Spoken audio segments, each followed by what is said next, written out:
Good morning, everyone. Saturday, November 7th, 2015.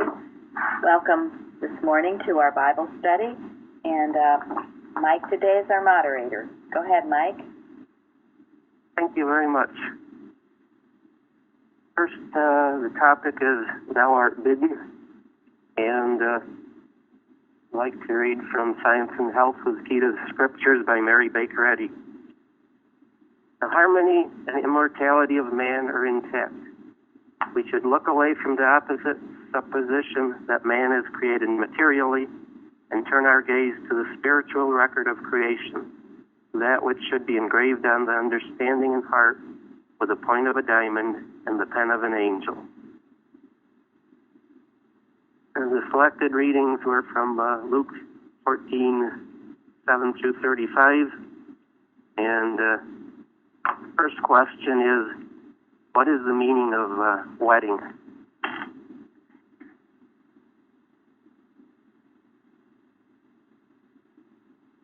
Well, is that kind of like, what is the meaning of life? Well, in the context of this parable, how is to wed or wedding meant? That's a good question because Jesus gave these parables in metaphorical terms. What I got from wedding, from this context, was the invitation to be united. Of course, we know in reality we are united to our Heavenly Father. We're His image and likeness. All too often we need to do something in practical terms to realize that this unity does exist. Also, a wedding is a big, very special event, and it's not like going to church every week, where in those days people bought their own pews so they knew exactly where to sit. When you go to a wedding, it's not always clear where you're supposed to sit, depending upon who you're related to or whether you're related to either the bride or the groom. So there's some question as to where some people are supposed to sit at a wedding.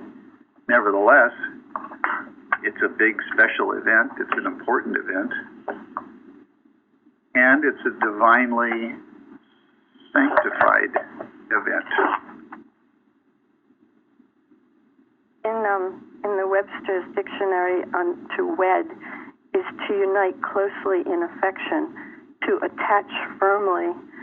And in Matthew Henry, I read that this parable speaks to the general neglect of the Jewish nation to unite or agree with Christ.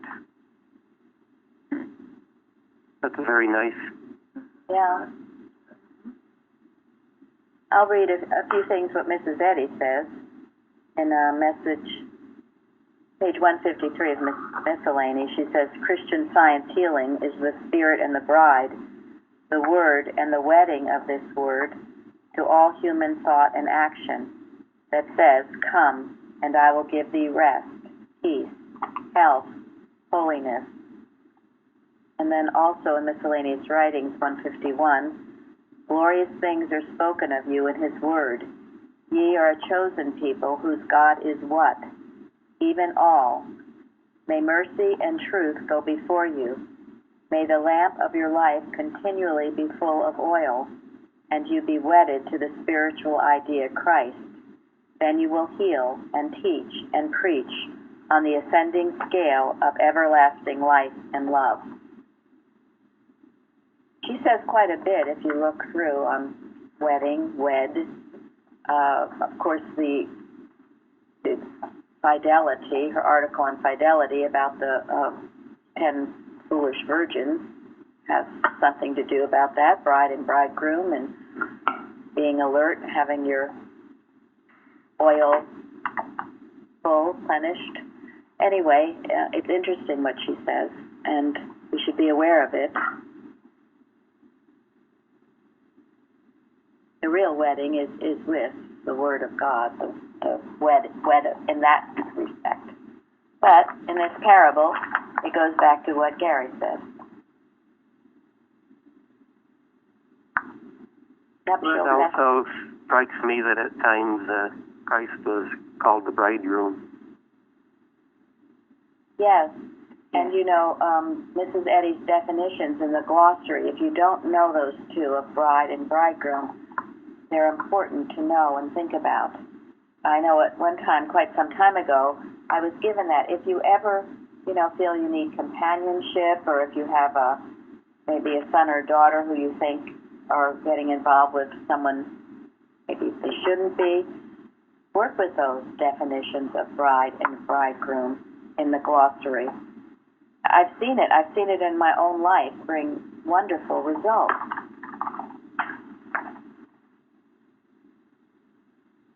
Thank you very much. Tom, were you going to say something? Oh, I just listened to all this, and I think it's fascinating that the word wedding was used. I'm so glad for this question because, you know, at first glance when you read through this could be like when thou art bidden of any man to a banquet or a feast or family get-together or something like that, you know? But what we're saying is this just wasn't any get-together. It's a special invitation. So as people were saying, it's like you're being invited to be with Christ. This is something very special. Thank you. I came across, sorry. Go ahead. Oh, okay. I came across an article I thought was really interesting that talked about the garments that you would wear to a wedding, and it really talked about the joy and gratitude and expectancy of good, and that you're coming to contribute and willing to join. So it's a sense of participation, too. There was another a little paragraph in the Apocalypse in Science and Health that I don't think was shared yet. It says, "Come hither, arise from your false consciousness into the true sense of love, and behold the Lamb's wife, love wedded to its own spiritual idea. Then cometh the marriage feast. For this revelation will destroy forever the physical plagues imposed by material sense." Thank you. Also in miscellaneous writings on page 285, there's a whole chapter there on wedlock. If you're not familiar with it, it's a good one to be familiar with. And then also in miscellany on page 268, prevention and cure of divorce. So in these books, Mrs. Eddy has the answers to everything, and all based on the Bible.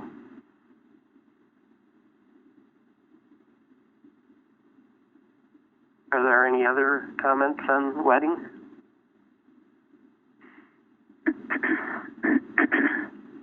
Shall we move on to the next question then?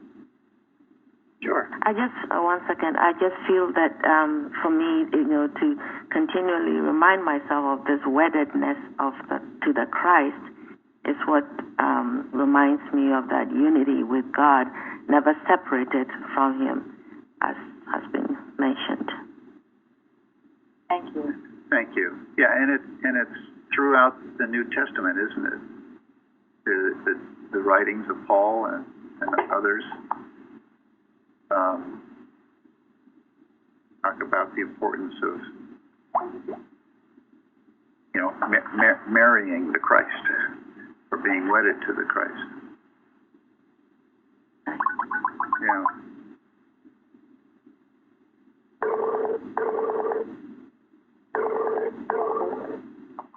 Sorry, I guess. Okay.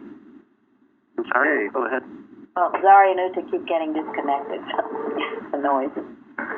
Our Skype is getting unskyped. So they've gone to the computer. Okay, so moving on to question number 2. What kind of a person is an honorable man? And I could have worded that. What kind of a person does the honorable man represent? In the connotation of this that we're studying right now, that we're looking at, one who feeds the poor and hungry before he invites the rich ones who will pay him back with a similar invitation. The poor and hungry are appreciative, but cannot return the favor, and they humbly are thankful. Thank you. Beautiful. That's a good thought. Beautiful thought. I thought it represented someone who was gladly willing to accept this invitation to be with Christ. What kind of a person was that? Because obviously the Jews had rejected Jesus, his teachings, even though they were bidden to join with him. So it talks about what kind of person was receptive to the Christ, not rebellious against it.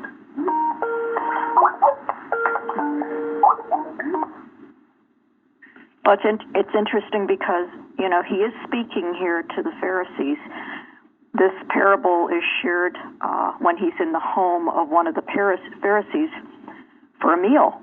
And, of course, you can just imagine the setup there. There's the host in the center. This is how it's described, at least, what these setups were like. And the Pharisees would have the seats right there next to the host. And what's the first thing he's telling them is this parable about the wedding, and do not sit down in the highest room, lest a more honorable man than thou. And they're probably thinking, well, who's more honorable than me? So right. Here he's really trying to teach this lesson about what does it mean to really be an honorable individual. Yeah, honorable in the sight of God, as opposed to being honorable in the sight of men.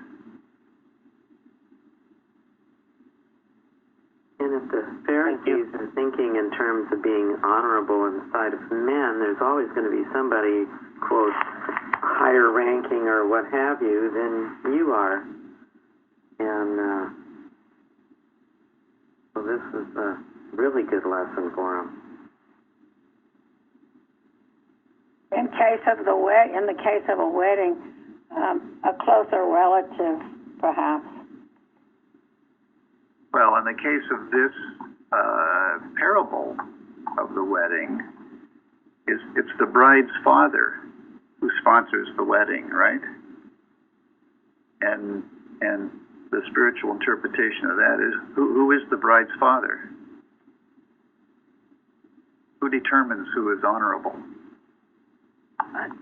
God. So a more honorable man is the man who is honorable in God's sight. God being the judge.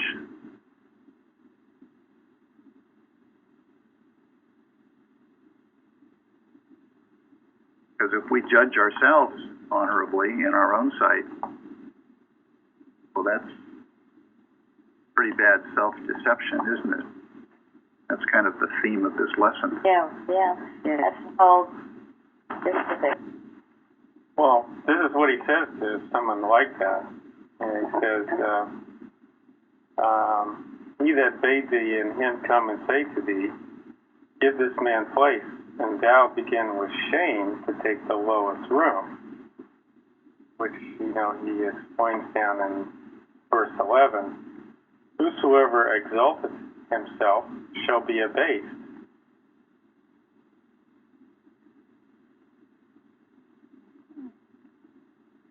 And so all of this, how do we apply it to ourselves? It's a lesson again about humility. Yeah, sure is. So we are. Yeah, and how we place ourselves, right? Yes. And think about it. When you go anywhere, do you right away try to be the head honcho? Take control of the situation. Your ideas are the best, even though you might be totally new to a place.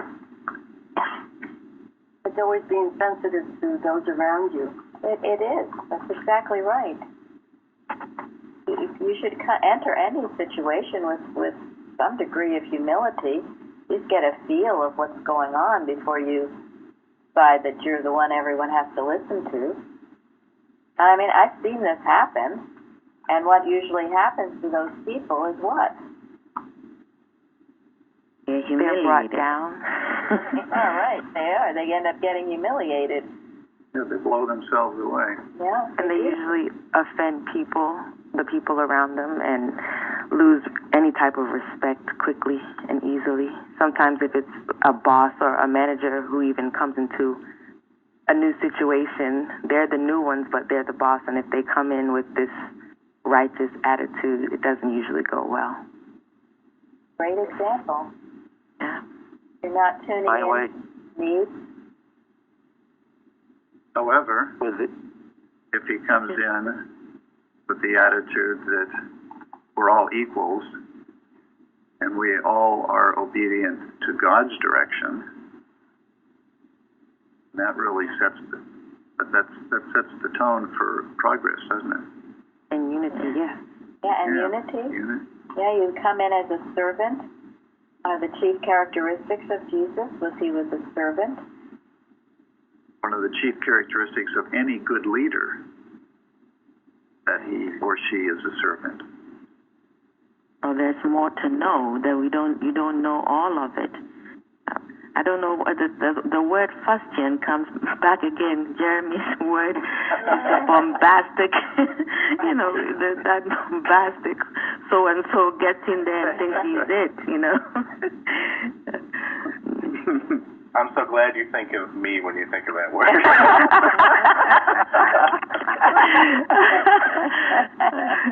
Because you went at it on the forum, that's why. Well, so think about it. And one of the reasons I like that Una Willard's writings, they're on our website.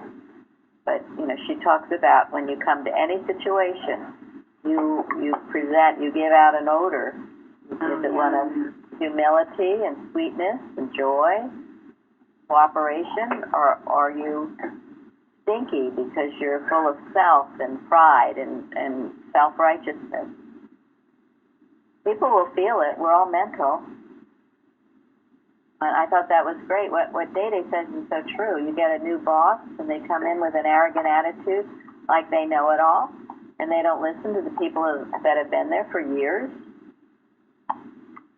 And they wonder why productivity went down. Yeah, right. Right, and nothing's getting done. And this is a very important parable. It really is. Nobody wants to work with you. Yeah. And then they're brought to shame and taken to, it's not lower room, it says the lowest room. Yeah. So be careful when you exalt yourself. It's tough when you find out you're not the man. Well, I don't have that experience. Oops. And that brings something upon yourself that you have to handle then. And you do. Oh, huge. Huge amount of dislike and resentment and in any situation. And, I mean, to some degree, we have seen it in our church. People come in thinking that they know everything and they're going to tell us what to do. I mean, at least take a few weeks to find out what's going on here. Start preaching to us on the very first day. I mean, it isn't too well.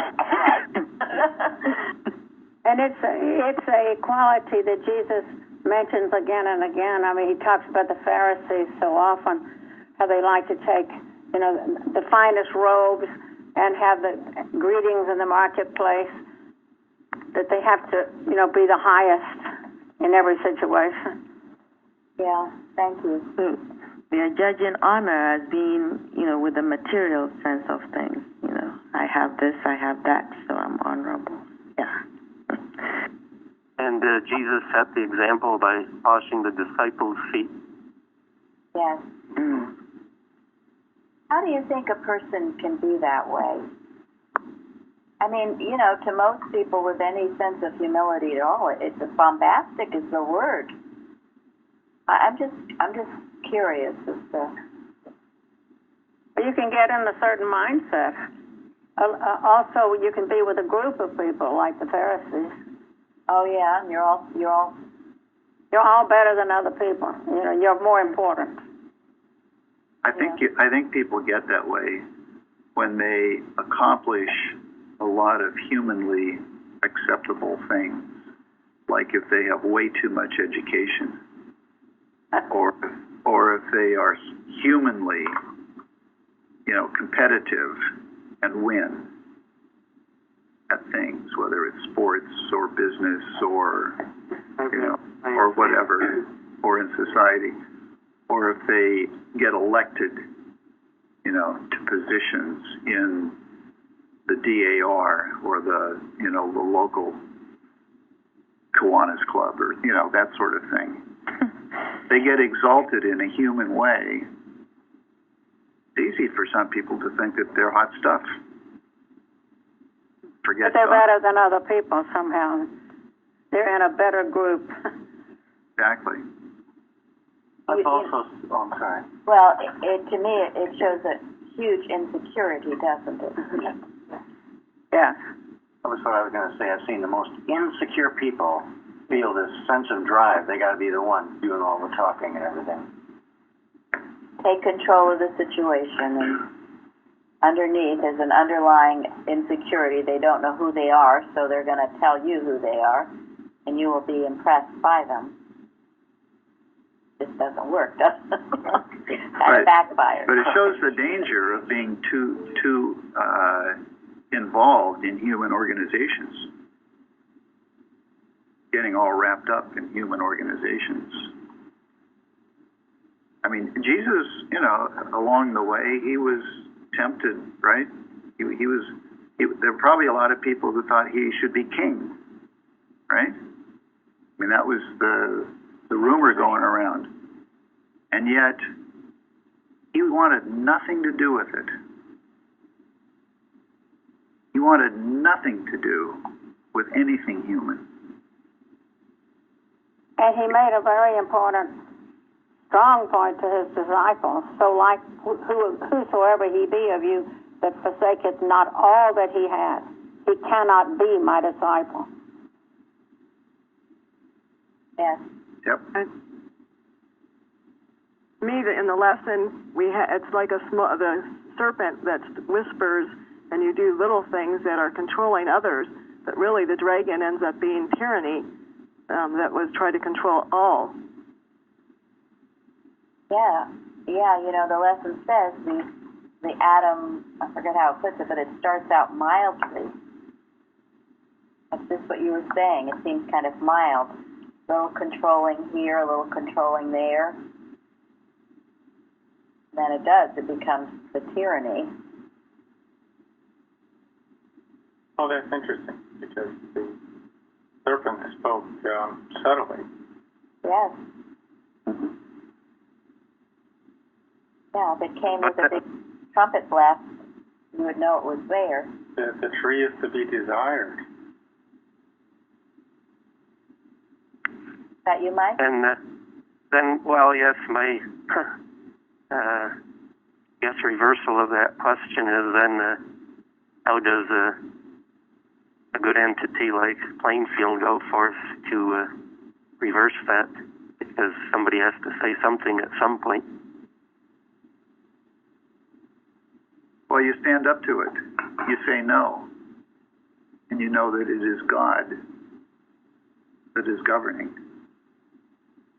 And you are willing to take whatever the consequences are, knowing that you're one with God.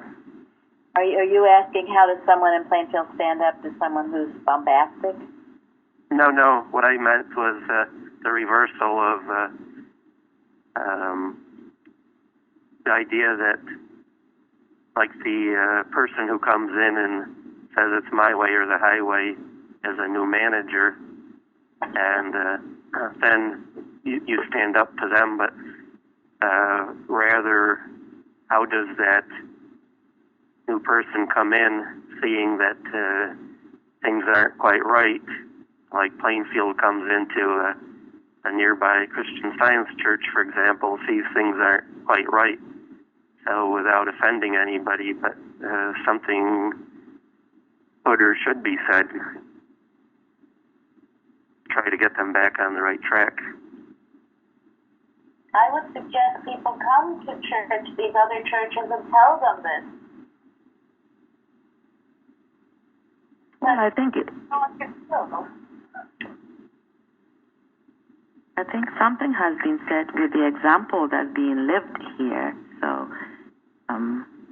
not necessarily telling someone, but the example is being given. Yeah. Yeah, a good example speaks volumes. I would imagine, like in Jesus' time, that people would cast you out, like they did him out of the synagogue. They cast people out, spoke up. Yeah, I mean, he didn't do any miracles in his hometown. Yeah. He went where he was sent, where he was directed by God, where there were some receptive people. Yeah, that's the point. Have to Actually, that kind of makes me think, because Jesus' motive was to prove the resurrection in a way. So he didn't go out of his way not to offend people. And I recall Mary Baker Eddy saying that if she had been as strong-worded as Jesus, she would have been crucified also. So, in other words, she, like you're saying, set an example, talked quietly and kindly, and didn't rile up she did rile up opposition, but not to the extent that it was thrown against Jesus. No, let's be clear on this. She riled up a huge amount of opposition. She was not physically crucified because it was illegal in the United States at that time, but she was mentally crucified. She understood exactly what Jesus went through because she went through what Jesus went through. She offended a huge number of people, as Jesus did. And if you're living the right life, there will be people who will be offended. So be prepared. Yeah, there's no way you can get around it, and you can't fear that. But it goes back to what Gary was saying. You have to feel so motivated by God and what you're doing, and not by human will, but by God, and then also to be praying about it, knowing you are speaking to another child of God, if there's any receptivity. But God will send you, and sometimes you will offend people, and sometimes our example offends people. That the Christ will offend the human mind. That's just the way of it. So, were we talking about somebody who comes to like the Plainfield Church and stirs things up? And I think he was talking about if we go somewhere else. No, I was right, and I really appreciate that clarification, because that's exactly what I meant, was that Mary Baker Eddy wasn't physically crucified; she was mentally crucified. But that's what I'm sure she meant, was that if she had gone that extra step, and I think that Christ, Jesus recognized that, but he went all the way and suffered the physical consequence, or whatever you want to call it, of being crucified, whereas Mary Baker Eddy was mentally crucified, and I totally agree with that. And Mrs. Evans taking her stand against Boston, she was too. It's why the watches were started. She was in agony all the time. She couldn't sleep at night. And she did stand up, and she was one feisty person, and they didn't like it. So, and it happens today. As you stand up, others won't like it. Sometimes you have to. If you can do it with a gentle manner, I always think that's the best way first. But if that doesn't work, then sometimes it's needed more. And I'm beginning to feel a little more and more that maybe it is time to go into some of these churches, branch churches, and stir things up and wake people up. Maybe it's time. It hasn't been time. The doors have totally been closed. But you know, who is telling of the foe in ambush? So, I mean, we did for a long time. We sent letters. We did everything we could, and no one was interested. So we stopped. But maybe it's time again to ruffle the waves of mortal minds. Stir the muddy. Yeah. I really like that because my past was I knew Christian Scientists for 30 years, and they never told me once what they believed in, even though I was always whining about everything that was wrong in the world and wrong in my life. And it wasn't until I one day stopped by and something came up about it, and then I asked them, what do you believe? And they said, well, you might not believe this. And it's like, well, no, what do you believe? I'm not asking you what I believe. I'm asking you what you believe. And they were so defensive and not wanting to say anything. So, you know, maybe I wouldn't have woke up 30 years earlier, but I wish I had the opportunity. Right. So I like what you said, Mary. That's and it's never too late. No, it's never too late. And the truth is out there, and our mental work has a great effect in people finding us, and also in just the leaven of truth at work, waking people up, whether we ever see them or they ever have any contact with us or not. It's the leaven of truth at work. Well, I think things have changed. When I was growing up, you know, I kept being told as I was growing up that the church was going to grow, they were going to do this, they were going to do that, all these wonderful things.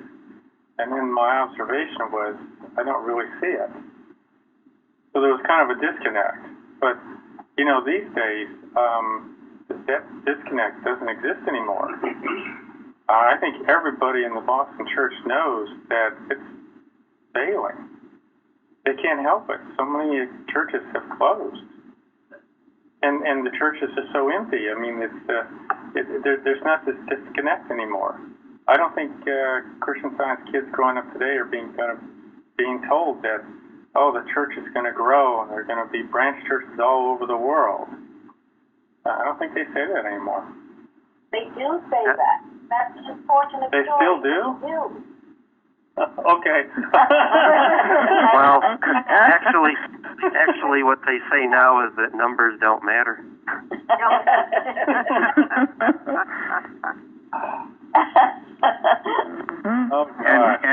And yet it's all the human. It's all a humanized concept of Christian Science, isn't it? Because what really matters? Are the sick being healed? Is sin being eliminated, repented, forsaken? Christian Science being understood. Yeah, is it being lived? Yeah, and that's what really matters, wherever that is happening, churches or outside of churches, is being understood. And Mary Baker Eddy said that this was for everybody. It is. Well, it is. It's it is. It's the laws that govern everybody. Right, but this is why I have this argument with them when they say that numbers don't matter. I said, well, numbers don't matter, but Mrs. Eddy said it was for everybody. So then it doesn't matter if the churches are empty and healing isn't going on. It definitely matters. Right. Well, that's just a sign of the moral depravity that has infiltrated the movement.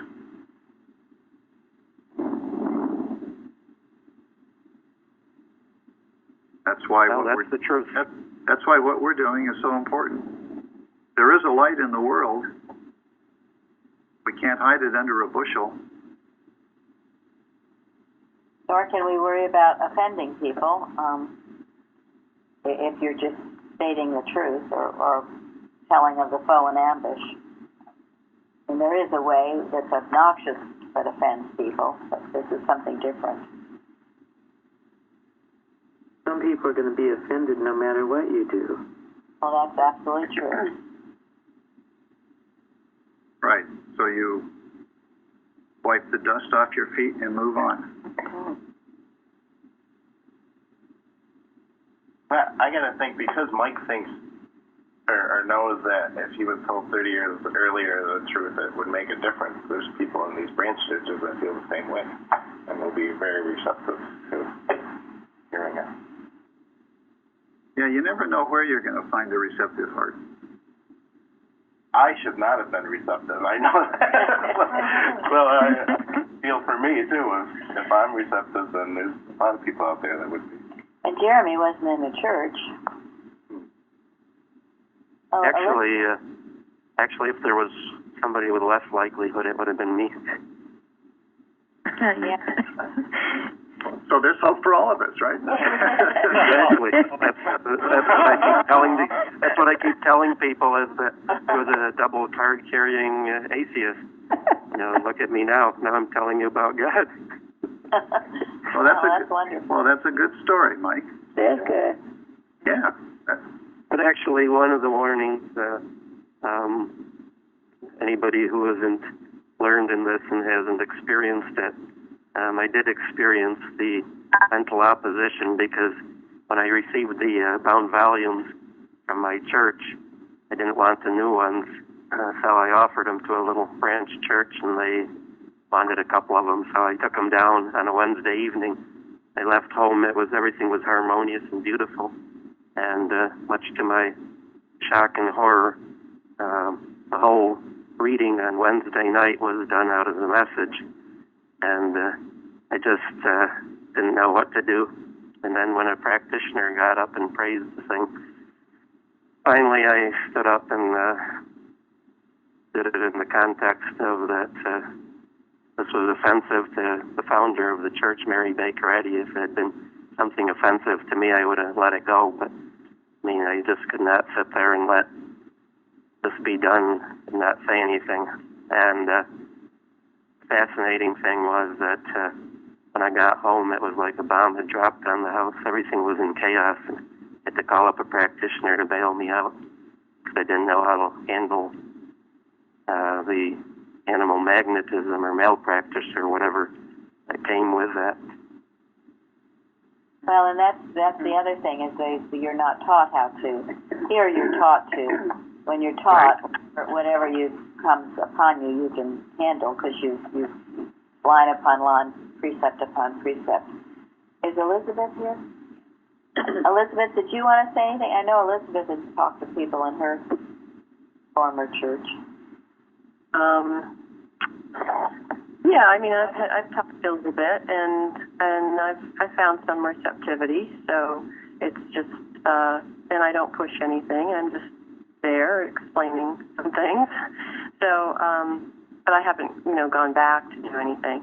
It's just, some people coming to me, just wondering where I am, and having lunch with them and just kind of discussing things. That's a good way to open thought. And there was someone who she spoke to who knew everything that was actually going on, and was reading unauthorized literature. So there are those too. I know. but was still a member of the organization. But Mike, the experience that you went through, it's that kind of experience that builds spiritual muscle. Mike mentioned the readings from the Message, and somebody might want to clarify that in case you're not familiar with the Message. Well, the Message is a non-Bible, and it wasn't in existence when Mary Baker Eddy. It's just a new thing. And when I've tried to compare things like that to the King James Bible, I mean, it's not even relevant. I don't think the person that wrote the Message even calls it a Bible. I think they call it more of a commentary. I had heard that it was a translation of the Bible made by a Jesuit priest. Right. Well, if we don't take a stand now for Christian Science, we're going to see readers reading from the Quran someday. I'm sorry. Thanks. So we've got to work it out for us. Can I ask a question? Can I ask a question? This is Karen. Sure. I have a question. Why? What about the battle is the Lord's? It is. It is. We should have more faith in God to do this, shouldn't we? Yes, and when you are directed by God, you do what God directs you to do, knowing that it is His battle, not a personal battle. And that's how you handle the mental malpractice that comes back at you when you do take a stand. It is His battle, but Mrs. Eddy says we're warriors in this battle. And that's another thing. The culture likes to just sit in their chair and say it's God's battle, God is love, and then good night, everyone. I've done my mental work. Right. The fact that it's God's battle doesn't mean you don't have something. I think it's very hard work to let God have the battle, because you want to help and you feel like, what is my mission in that? What is my mission in that? We have something to do. Yes, we do. Yes, we have a lot to do, okay? And we have our watches, in which we can include this. Yes, we can. We do. And God directs. Oh, yeah. Action you Never take. through human will is what you think there. No, that's it. That's not the human point. will and not your will, but God's will. And the more you reflect Him, the more you'll know what to do and be a warrior in the battle. But it is God's battle. It's not a personal battle, a personal vendetta. It's a God's battle. Shall we move on, or anyone else? Yeah. What do you think? Yeah. Next question. Yes. Number 3. What is the difference to eat with higher people when bidden than doing it on one's own behest? So what's the difference between eating with other people rather than eating by yourself? Yes, that's right. Well, what I mean is by imposing yourself in with the higher, more honorable. Oh, okay. Seems like it goes back to what Plainfield speaks a lot of, is you have to demonstrate and earn your way. You don't just place yourself somewhere, the high position, a reader or whatever. You have to demonstrate it. I think this goes back to what Florence just said. It's a matter of being sent by God, God's will, rather than going because it's my will. Yeah, you always be careful of personal ambition. What you want for yourself, for the same thing. It's usually insecurity that wants to be praised by man. You should have no ambition, not any human ambition. Your one ambition would only be to reflect God, and in doing so, you will be placed, and God will promote you. You'll be placed in certain situations and circumstances where you can be the most good and do the most good. But when you push it yourself and you want to be something and you're ambitious, that's like a red flag. No. And even if, you seem to get overlooked, or maybe you think people have made bad choices, you just keep hanging in there, because eventually it will come out right. I think the thought. Go ahead. No, the thought that your place is in God, and it will be revealed. It unfolds. I think that's a really good thought to hold on to, because we all have our place, the right place for us, where we do the most good, and it's God who directs. Yes. Right. And he that humbleth himself shall be exalted. One of the interesting things I came upon was, so the lesson here is the need to be humble, to express humility, but then it points out that how about people who just appear humble because they know that's we're supposed to be humble, but it's not really something within themselves. It's not really something they're feeling. And in this little story about General Lee was shared that I'll read because it's short, but it certainly makes this point. It says, a well-known incident in the life of General Robert E. Lee occurred while that Southern gentleman was riding on a train to Richmond, Virginia. The general was seated at the rear, and all the other places were filled with officers and soldiers. An elderly woman, poorly dressed, entered the coach at one of the stations. Having no seat to offer her, she trudged down the aisle and to the back of the car. Immediately, Lee stood up and gave her his place. One man after another then arose to give the general his seat. No, gentlemen, he said, if there is none for this lady, then there can be none for me. General Lee knew that good manners and humility demand consideration for people in all walks of life, not merely for those of high social ranking like himself. That's beautiful. He was a great, great man, General Lee. And he was asked to be the general for the Union, but he felt he couldn't desert his home. But, well, yes.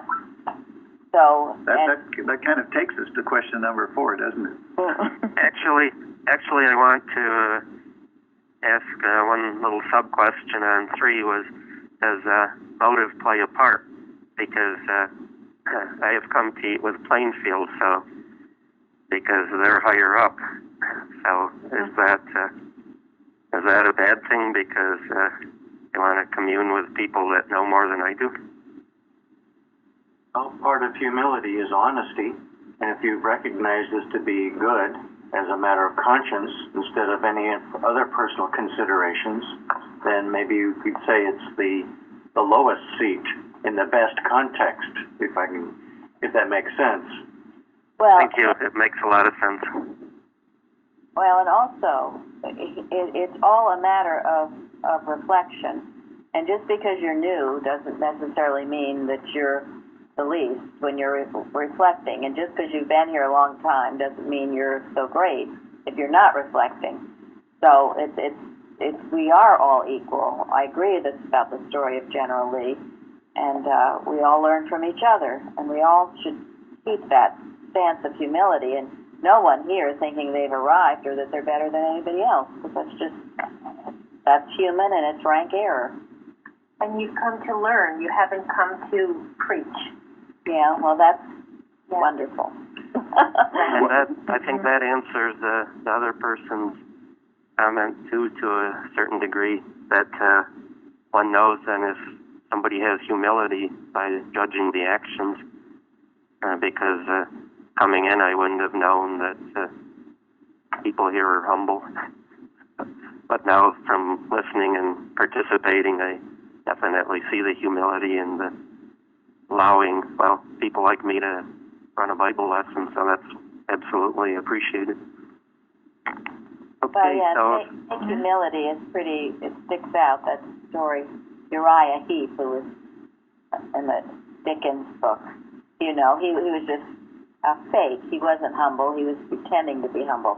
And most people, you can feel that fake. Yeah. And real humility is strong. It's not, as we talked about the other week, self-deprecating. Not at all. It knows who and what it is. And it knows that it's under God, and God is the only good. That's where the humility comes. Yeah, I love the sense of quiet strength that it has. It does have strength. Sorry. Right, and when you see it clearly, it is the only strength there is. The only strength, God-given. So, Mike, I would say that motive has everything to do with it, because, and also it depends on what you think the word higher means. You said you came to Plainfield because you thought it was higher. But in what sense did you think it was higher? Consciousness, understanding of God, Christian Science. Yeah. And that's a good motive. Which is funny because I learned about motives here. So that's a wonderful thing. I never really understood the rule for motive in Acts until I think one time Mary talked about it, and it's like, wow, well, that's a really wonderful thing. So shall we move to number 4? Yes. What does it mean, he that has ears to hear, let him hear?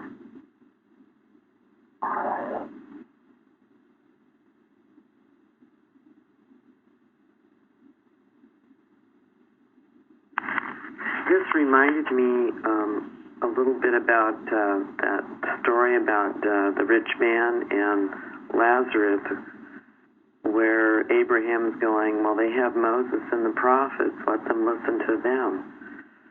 And it's about what they want to listen to and how they want to listen with their heart. Thank you. Very nice. In Matthew Henry, he says, God requires no more from us than the right use of the faculties he has given us. People are ignorant because they will not learn. And then he says, too, self must be denied. The bent, the frame, and temper of the mind must be altered. And he's telling us that when we hear someone say something, how do we hear what we're hearing? Do we take what they say superficially? Or do we listen with our spiritual sense and discern what's really being said? A good practitioner will hear a lot more than what someone is saying.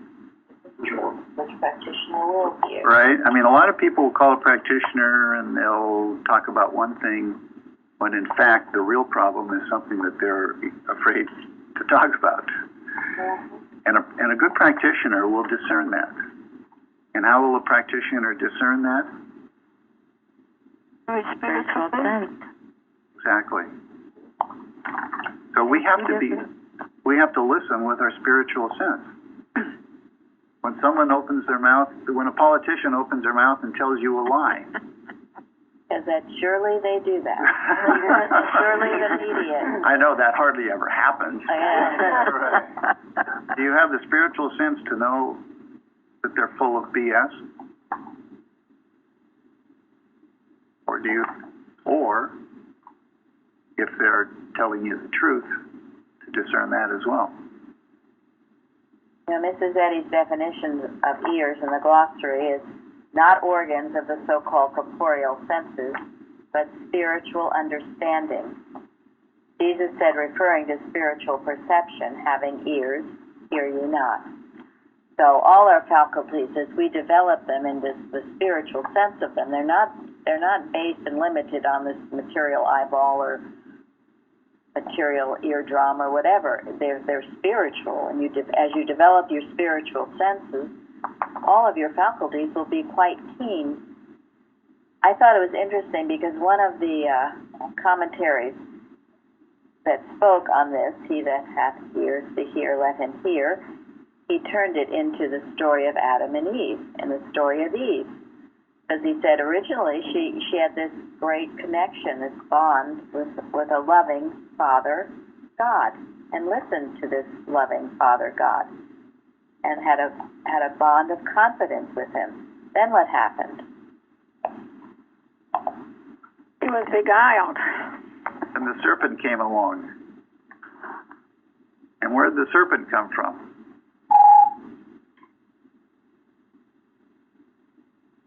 Not from God.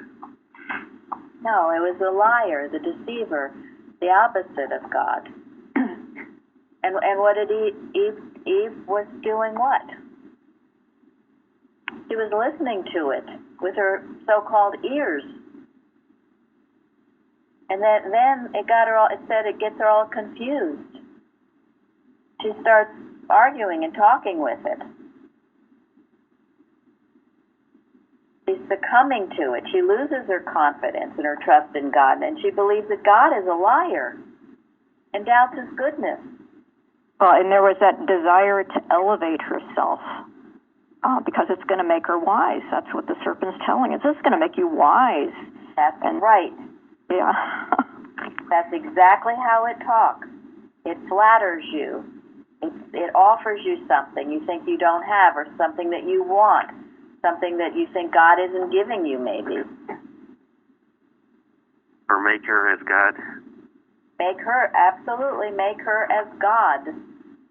Because obviously she's lacking something, so she thinks. So it's a great example of this listening process and who and what you're listening to and how it works and how it leads to Adam and fallen man. Fallen man, flat on your face.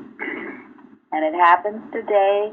You say it's an allegory, but man, it is applicable to everybody all the time. All the time. And one of the definitions from the 1828 dictionary for hear was to obey, and that was very new to me, so it definitely makes sense here. Who am I obeying or willing to obey? Exactly. See, that 1828 dictionary, my goodness, was that ever inspired? Go ahead. So just the definition for what? Hear, the word hear. One was to learn and one was to obey. Thank you. Go ahead, Tom. Oh, I thought I'd just give an example out of the Bible. So there was Herod, who was the grandson of Herod when Jesus was born, okay? There were multiple Herods, you know? And they said that he had a voice like a god, and he glorified himself. And then he was sick and he died very suddenly and very violently. But he stopped listening to God. I don't know if he ever listened, but he certainly was not listening to God. And basically self-destructed. Yeah, it will self-destruct. That's why I will hear no other voices. I will heed no other call, as the hymn says. When you start listening to that voice, and as we talked about, it starts out mildly. It seems very acceptable. It's subtle. Seems okay. Yeah, that makes sense. Why shouldn't I be able to eat of the tree of the knowledge of good and evil? Why not? Who says I can't? Why am I being bossed around by God? Why do I have to obey God? Who is God anyway? I'm not grateful for all this wonderful paradise I have here. There might be something better. Yeah, like I can see good people. Right. Yeah. It just takes you down that path, and it gets more and more aggressive, and it is persuasive. And just as Tom just said, Herod spoke well. Well, my understanding is Hitler spoke well. He was very charismatic. Some of these, the word, that's the ploy of the devil, is to be charismatic. I'm sure the serpent that Eve listened to was quite charismatic. I think Eustace's article on how evil argues is very good. Oh, good. Thank you. Yeah. And also, Mary, one time when you said that, evil, it comes as a traveler, and then you accept it as a guest, pretty soon it's a master in your home. So... That's right. Master. Yeah, the traveler guest master. Thank you. Yeah, so good questions, good things to think about. And that was an invitation, somebody inviting themselves in on the wrong motives. Yeah. Yeah, exactly. And that's why in your home, you have to be careful. You just don't open the door to anyone and invite them in to talk to you, nor do you accept all these phone calls that we get these days and solicitations. Shut them up. Hang up. Don't talk to it. We must be that firm and strong with these suggestions of the serpent, because it will go into a dragon, and it would seem in the Adam dream to cause you to have a big fall. These salesmen don't go door to door anymore. They come through your television. Television. Right. Very, very careful what you let into your home through your television. Your television, your computer, all these ways it enters. They have subliminal messages. If you're not alert and awake, it'll put you to sleep. That's why, sometimes I wonder, how can people believe some of this stuff? How can people follow it and believe it? Well, they're mesmerized into believing it. Nobody in their right mind would believe some of this garbage that's put out, or even be interested in it for that matter. They're mesmerized already. I go back, that movie, the Invasion of the Body Snatchers. It just took everybody over. And so as long as there are few awake and working, we can awaken the whole scene, see the New Jerusalem, the truth about man, which is unfallen, upright, pure, and free. So thank you, Mike. Great. Thank you, Mike. Thank you, Mike. Good question. Thank you all who Great contributed. questions, yes. Thank you all.